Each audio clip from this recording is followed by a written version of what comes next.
Shalom, j'ai été interrogé récemment à propos de mon interprétation, qui n'est pas seulement la mienne, celle de plusieurs Gdolim, des règles noachides telles qu'elles sont consignées par Maïmonide, le Rambam, dans son code, le Mishneh Torah. Et je voudrais signaler des divergences d'interprétation de ces textes. Il est important, quand on enseigne les règles noachides, de savoir qu'il y a une compilation de ces règles dans la littérature rabbinique, entre autres dans le Talmud, et également, de manière très étendue, dans le Mishneh Torah de Maïmonide. Il y a une confusion qui vient de la comparaison, de la comparaison entre deux halachot, entre deux passages de Maïmonide, qui malheureusement ont été mal compris et pas par les moindres des rabbins. Je voudrais d'abord vous citer, il est courant de dire qu'il est interdit, c'est ce que pensent certains, qu'il est interdit à un noachide d'observer le Shabbat ou d'accomplir une mitzvah, un commandement qui serait un autre commandement que les 7 commandements. Et à tel point même que dans la mesure où il voudrait ajouter un commandement, il devrait la faire d'une manière différente de celle des Juifs. Nous allons tout à l'heure prouver l'erreur grave de cette lecture. Alors, je vais d'abord lire avec vous le texte de Maïmonide dans le chapitre 10, dans la halakha numéro 9. Après, nous verrons la halakha numéro 10 et nous verrons s'il y a contradiction entre les deux textes. Je vous lis ici le texte dans l'édition Frenkel, Goy she'asak batora, ou bien dans certaines éditions, Oved Kochavim she'asak batora, c'est-à-dire un non-juif, ou d'après certains même un idolâtre, mais il s'agit simplement d'un non-juif, un Goy, qui a étudié la Torah. Alors l'expression de Maïmonide est très forte, n'ayez pas peur, elle ne fait pas véritablement peur. Goy she'asak batora, chayav mita, est coupable de mort. Vous en faites pas, on ne le tue pas. Lo ya'asok ela besheva mitzvot shelahen bilvad. Il ne doit s'occuper que des 7 commandements à eux, uniquement. Vechen goy chez Shabbat, de même un non-juif qui aurait fait un jour de repos. Afilu beyom imot achol, même dans un jour de la semaine, un jour profane. Imasa oto leatzmo kemo Shabbat, chayav mita. S'il le respecte à la manière du Shabbat, il est, n'ayez pas peur, coupable de mort. Ve'en tzarich lomar imasa moed leatzmo, et cela va sans dire que ça implique également se faire une fête de son chef. Kelalo shel davar, la règle générale est en manichin otan lechadesh dat. On ne les autorise pas à innover une religion. Vela asot mitzvot leatzman mida'atan, et de faire des mitzvot pour eux-mêmes de leur propre chef. Et là, oye ger tzedek, il doit soit se convertir, vikabel kol ha-mitzvot, et accepter l'ensemble des mitzvot, oye amod betorato, ou bien il doit rester dans le cadre de sa Torah, velo yosif velo yigra, ni ajouter ni supprimer, veim asak batora, au Shabbat, au chidesh davar, mais si il s'est occupé de la Torah, ou bien qu'il a fait le Shabbat, ou qu'il a innové quelque chose, alors il y a sa punition, sa sanction, dont je vous ferai grâce pour l'instant.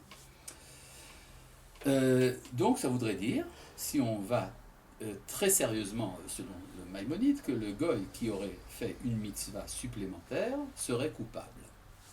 Quelle que soit cette mitzvah, et ça n'implique pas seulement l'étude de la Torah ou du Shabbat ou même une fête, parce que par la suite il dit, s'il innove quoi que ce soit, ça voudrait donc dire n'importe quelle mitzvah serait interdite au Béné Noir, d'après ceux qui lisent ce texte de cette manière.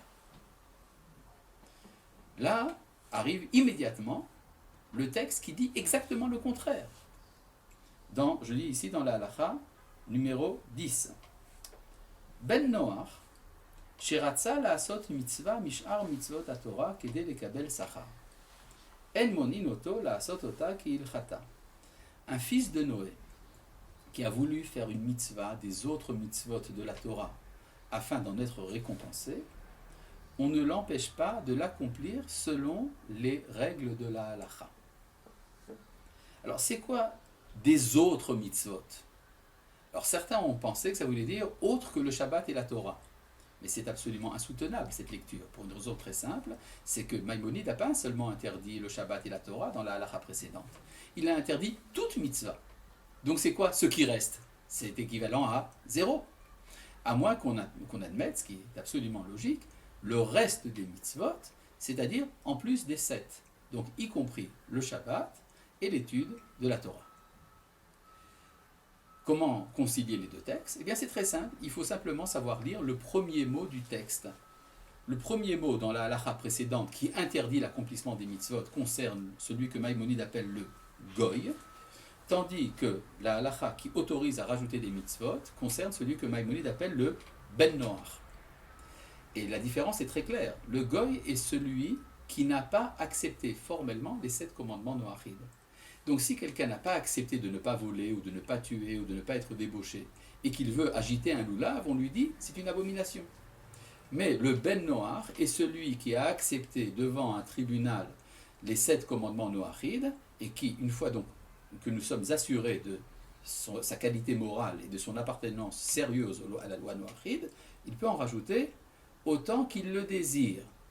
Cette lecture n'est pas une invention du Rav Uri Cherki. C'est la lecture du Khatam Sofer, Rabbi Moshe Sofer, un des plus grands des poskim au XVIIIe siècle, qui a écrit dans ses commentaires sur Choulin, page 33a, que celui qui est Ben Noach peut, d'après Maïmonide, observer le Shabbat et l'étude de la Torah. D'ailleurs, le fait qu'il y ait une différence entre le Ben Noach et le Goy est affirmé par Maïmonide lui-même dans la suite. Parce qu'il dit « Imevi ola mekabli mimenu » s'il a amené un holocauste, on l'accepte. « Natan tzedaka mekabli mimenu » s'il a donné la tzedaka, la bienfaisance, on accepte. « Veiraili shenotim ota le'ani Israël » et on la distribue aux Juifs. « Oil vu nizon mi Israël ve'u mitzvah alem la'achyoto » puisque il y a un devoir pour les enfants d'Israël de pouvoir à sa subsistance. Aval hagoy, mais le goy. Donc on voit bien que Maïmonide fait une différence entre le ben noach et le goy, puisqu'il dit aval hagoy, mais le goy, chez Natan Tzedaka, qui a donné de la charité, mais kablim imenu, on l'accepte, venotim otal ani goyim, et on la distribue à des pauvres non-juifs. Donc on voit bien que pour Maïmonide, il y a une différence bien claire entre le ben noach et le goy. Le goy n'a pas le droit de faire le Shabbat, il n'a pas le droit d'étudier la Torah, il n'a pas le droit de rajouter sur les mitzvot, mais le ben noach, lui, non seulement il a le droit, c'est même souhaitable. Je vous fais remarquer également que c'est la lecture du Chafetz Chaim, le Mishnah Brura, dans le chapitre Shin Dalet, dans le Biur Halacha, dans le dernier paragraphe, explique très longuement qu'un ben noach peut accepter d'accomplir plus que les 7 commandements, y compris le Shabbat.